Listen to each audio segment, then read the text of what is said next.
سوئے حرم جانے والوں تمہیں بہت مبارک ہو۔ ہم بچپن میں ایک نعت تھی وہ سنا کرتے تھے، آتے ہیں وہی جن کو سرکار دو عالم بلاتے ہیں۔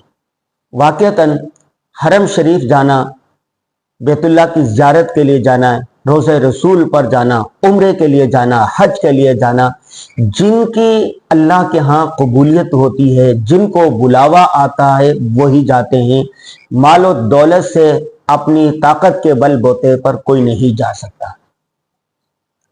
مجھے یاد ہے کہ جب ہم بہت چھوٹے ہوتے تھے کہ جو ہماری نانی ہوتی تھی یا بڑی بڑیاں ہوتی تھی، جب کسی سے خوش ہوتی تو اس سے مکہ مدینہ جانے کی، مکہ مدینہ کی زیارت کی توفیق ملنے کی دعائیں دیتی تھی، اور بچپن میں کہتی تھی اللہ تمہیں مکہ مدینہ لے جائے۔ ٹھیک ہے، کیوں؟ دعاؤں کے اثر سے، دعاؤں کی وجہ سے بڑے بڑے مسئلے حل ہو جاتے ہیں اور تقدیریں بھی بدل جاتی ہیں۔ کئی لوگوں کو دیکھا، ان کے پاس مال و دولت کا انبار ہوتا ہے، تعلقات ہوتے ہیں، سب کچھ ہوتے ہیں، وہ دنیا بھر گھومتے رہتے ہیں، لیکن حرمین شریفین جانے کی توفیق نہیں ہوتی۔ اور اس کی تازہ ترین مثال جو ہے وہ ان سال حج کی ہے۔ پرائیویٹ حج پہ جانے والے جو ہوتے ہیں ان کی تعداد 90,000 سے زائد ہوتی ہے ہر سال۔ اس سال صرف 23,000 جا رہے ہیں، باقی 67,210 پاکستانی حج سے محروم ہو گئے۔ الزام دیا جا رہا ہے کہ جی فلاں سیکریٹری نے پیسے جمع نہیں کروائے، فلاں وزارت نے پیسے وہاں پر جمع نہیں کروائے۔ یہ بھی ایک سبب ہو سکتا ہے، دنیا دارالاسباب ہے، لیکن اصل بات قبولیت کی ہوتی ہے۔ وہ کہتے ہیں کہ جب قبولیت ہو جاتی ہے تو اسباب خود بخود بن جاتے ہیں۔ اللہ ہی مسبب الاسباب ہے۔ اللہم لا مانع لما اعطیت ولا معطی لما منعت۔ جب اللہ کسی کو دینے کا ارادہ کر لیتے ہیں، دنیا کی کوئی طاقت روک نہیں سکتی۔ جب اللہ کسی کو نہ دیں، اللہ کی طرف سے توفیق نہ ہو، تو دنیا بھر کی طاقتیں مل کر اس کو وہاں پر نہیں پہنچا سکتی۔ اور یہ جو حرمین شریفین کی زیارت کا مسئلہ ہے، عمرے کا مسئلہ ہے، حج کرنے کا مسئلہ ہے، یہ تو خالصتاً اللہ کی توفیق سے ممکن ہوتا ہے۔ بہت سارے، میرا 2 مرتبہ حج پر جانا ہوا ہے اور 8-10 مرتبہ عمرے پر جانا ہوا ہے، تو میں نے دیکھا وہاں پر سعودی عرب میں رہتے ہوئے، مکہ میں رہتے ہوئے، مدینہ میں رہتے ہوئے ایسے کئی لوگوں سے ملاقات ہوئی جنہوں نے 1 مرتبہ عمرہ نہیں کیا، جنہوں نے 1 مرتبہ روضہ رسول پر نہیں گئے۔ وہاں پر ارد گرد دکانیں تھی، لوگ دور دور سے آتے ہیں اور نماز بیت اللہ شریف میں پڑھتے ہیں، مسجد نبوی میں پڑھنے کو اپنے لیے سب سے بڑی سعادت سمجھتے ہیں، اور بعض لوگ وہاں رہتے ہوئے، مکہ میں مدینہ میں رہتے ہوئے نمازیں یا تو پڑھتے نہیں ہیں یا گھر میں پڑھ لیتے ہیں۔ یہ کیا ہے؟ سب اللہ کی توفیق سے ممکن ہوتا ہے۔ ہمارے بڑے کہا کرتے ہیں، بزرگ کہا کرتے ہیں، اللہ سے توفیق مانگے، اللہ سے نیک کام کی توفیق مانگے، ہدایت کی توفیق مانگے، اللہ کے ہاں اپنی خدمات کو قبول ہونے کی توفیق مانگے۔ توفیق ایک بہت بڑی چیز ہوتی ہے، اور یہ خالصتاً اللہ تبارک و تعالیٰ کی طرف سے ہوتی ہے۔ بہت ساری لوگ ہوتے ہیں نا کہ وہ اتنا سارا کام کرتے ہیں لیکن ان کے کام اللہ کے ہاں قبول نہیں ہوتے، یا ان کے کام دنیا میں ہوتے ہوئے بھی قبولیت عامہ حاصل نہیں کر سکتے، لوگوں میں مقبول نہیں ہوتے۔ اور بعض مرت چھوٹا سا کوئی آدمی ہوتا ہے، اللہ تبارک و تعالیٰ اس کی کہی ہوئی بات یا اس کا جو کام ہے 4 دانگے عالم میں پھیلا دیتے ہیں۔ تو حج کا مسئلہ، عمرے کا مسئلہ، روضہ رسول کا مسئلہ، بیت اللہ شریف میں جانے کا مسئلہ، یہ توفیق سے زیادہ تعلق رکھتا ہے۔ تو اللہ سے خالصتاً وہاں پر جانے کی توفیق مانگتے رہیں۔ بہت سارے لوگ جو حج پر نہیں جا سکے، ہمارے ایک فیملی تھی، وہ وہاں یہ ہے تو کراچی کے لیکن ملیشیا میں رہتے ہیں، کئی سال سے وہ جانے کی کوشش کر رہے ہیں، لیکن ہر سال کبھی پرائیویٹ بھرواتے ہیں تو یہ مسئلے ہو جاتے ہیں، کبھی سرکاری اس میں بھرواتے ہیں تو ان کا قرآن اندازی میں نام نہیں آتا. کبھی کوئی مسئلہ آ جاتا, کبھی کوئی مسئلہ آڑے آ جاتا ہے, کبھی کوئی بیمار ہو جاتا ہے, کبھی کوئی کاغذات نہیں ہوتے, کبھی کیا, کوئی نہ کوئی مسئلہ آڑے آ جاتا ہے. میں نے اس کو کہا کہ اللہ سے توفیق مانگ, پورا سال اللہ تبارک و تعالیٰ سے مانگتے رہیں کہ اللہ تبارک و تعالیٰ آپ کو وہاں پر جانے کی, حاضر ہونے کی توفیق عطا فرمائیں.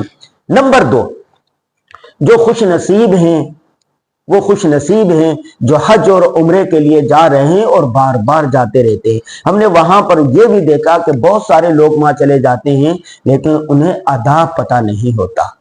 ٹھیک ہے, حاضری کے آداب ہے, روزے رسول پر جانے کے آداب ہے.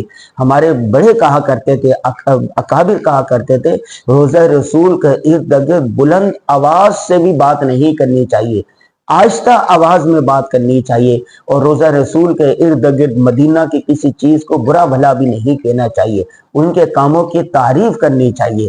اور جب وہاں پر ہو تو سعادت سمجھتے ہوئے روزہ رسول کے ارد گرد رہیں اور نمازیں مسجد نبوی میں پڑھیں.